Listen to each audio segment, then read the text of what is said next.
बदल हा निसर्गाचा नियम आहे। तालुक्यांनी तुम्हाला आता ओळून टाकायचं ठरवलंय, हा निसर्गाचा नियम आहे। तुमच्यात ताकद असेल तर मला अडवून दाखवा, मला रोखून दाखवा। हा रणजितसिंह निंबाळकर उघड चॅलेंज तुम्हाला आज देऊन दाखवते की तुमच्यात अडवत असेल, जाणत असेल, हिम्मत असेल तर मला अडवून दाखवा। की मुझे कब तक रोकोगे।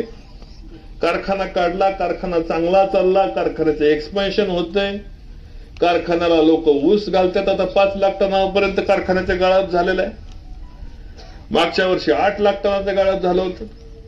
कितीतरी तिथं लोकांना जाऊन सांगायचं ह्यांना ऊस घातला की यांना पैसे मिळत नाही। आता दिवस गेले, लोकांना तुमच्या भूलथापांना बळी पडत नाही। तीच कॅसेट किती दिवस वाजवणार आहे। तुम्हाला कारखाना, आयता कारखाना, बापजाद्याने काढलेला कारखाना ह्यांनी इचलकरंजीला चालवायला दिला। सगळ्या संस्था यांनी बुडावल्या। तालुका दूध संघ बुडावला, बालोजी बँक विकली, बुडावली, खरेदी विक्री संघ बुडावला, श्रीराम कारखाना बुडावला। आणि मग अशा बुडवेगिरीच्या लोकांनी ह्यांच्या कर्तृत्वाने त्यांनी तालुक्यामध्ये आपलं स्थान निर्माण जे केलंय ते तालुक्याला माहिती नाही की ह्यांची काय। जरी त्या लोकांना वाटतं की मांजर डोळं झाकून दूध पितं, मांजराला वाटतं की आपण डोळं झाकून दूध पितं, लोक बघतात। लोकांना तुमचं कर्तृत्व माहिती आहे की तुम्ही केलेल्या संस्था बंद पाडायला निघाला। साखरवाडीचा कारखाना तात्यांनी चांगला चालला, बंद पडलेला कारखाना चालू केला, कामगारांना संधी दिली। बँकेच्या आणि इतर लोकांना हाताशी धरून कारखाना त्यांनी अडचणीत आणला। माझ्या शेजारी राम निंबाळकर साहेब बसलेत,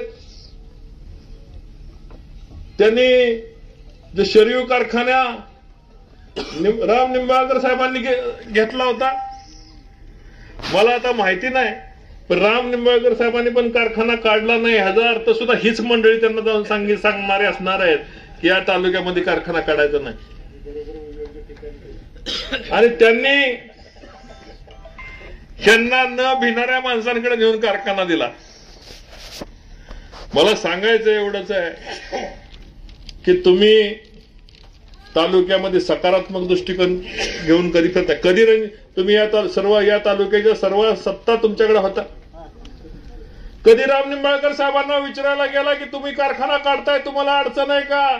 त्यांना अडचणीत आणण्यासाठी तुम्ही गेला। तासगावकरला अडचणीत आणण्यासाठी तुम्ही गेला, रणजितसिंह नाईक निंबाळकरला अडचणीत आणण्यासाठी गेला, तात्यांना अडचणीत आणण्यासाठी गेला, हनुमंतराव पवारांना अडचणीत आणण्यासाठी गेला। कायम दुसऱ्याला अडचणीत टाकणारी मंडळी शेवटी स्वतःच्या खड्ड्यात पडल्याशिवाय राहत नाही। हा निसर्गाचा नियम आहे। बदल हा निसर्गाचा नियम आहे। तालुक्यांनी तुम्हाला आता ओळून टाकायचं ठरवलंय, हा निसर्गाचा नियम आहे। तुमच्यात ताकद असेल तर मला अडवून दाखवा, मला रोखून दाखवा।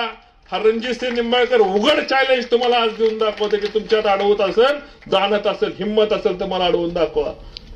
या दुष्काळी भागापर्यंत, फलटण तालुक्याच्या प्रत्येक गावापर्यंत धोंबलकुडी आणि निरादेवतरचं पाणी पोचवून दाखवणार। रेल्वे बारामतीला घेऊन जाणार, रेल्वे पंढरपूरला घेऊन जाणार, नाईकबोमवाडीला दुसरी MIDC उभा करून दाखवणार। तुमच्यात ताकद असेल तर मला अडवून दाखवा। माळशिरस असू, सांगोला असू, मान खटाव असू, करमाळा माढा असू, प्रत्येक तालुका हिरवागार करून दाखवणार। तुमच्यात हिम्मत असेल तर मला अडवून दाखवा। आज इथं या ठिकाणी मी उघड तुम्हाला चॅलेंज देतोय। तुम्ही मला अडवायला चाललाय, मला अडवलं म्हणजे तालुक्याच्या विकासाला अडवायला चाललाय। आणि